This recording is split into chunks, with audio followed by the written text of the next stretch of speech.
Mbak Dini, ayo kene. Monggo mentaram.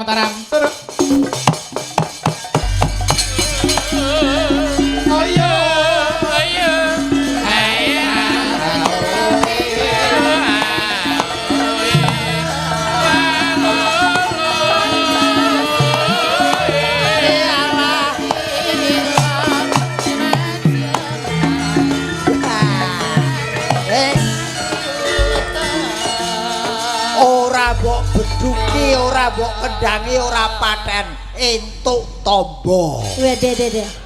Tombo napa, De? Ayo kowe nyawangke SBL. Apa tau? Sebel. Alah.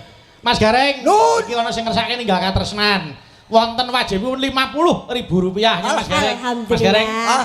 Ya iki. Tenan Pak De. Tenan niku. Alhamdulillah akhirnya cair juga. Nggih. Ha. Kuwi titip Godini.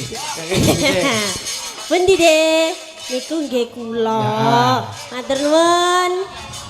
Matur nuwun nggih Pak Bayu. Nggih. Ora kowe iki apa ora iso mlaku to? Lah ngapa? Krene rono wae dadal kokonan aku. Poso dalang riyak-riyakan medun. Lah nggih, pun to, De. Penangsal tombo terus e.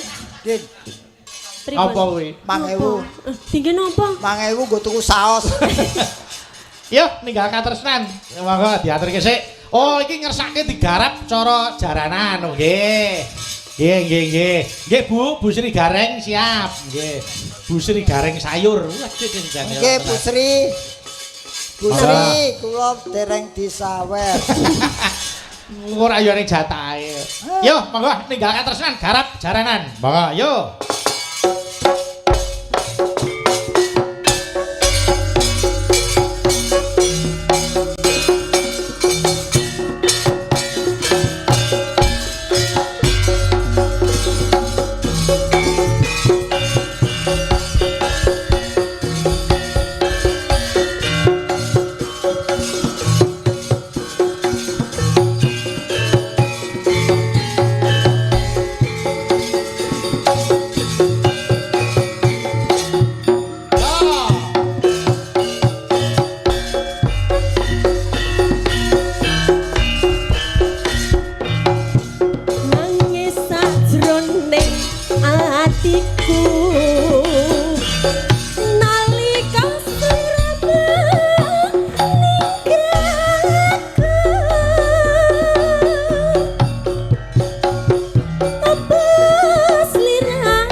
kasih matur nuwun.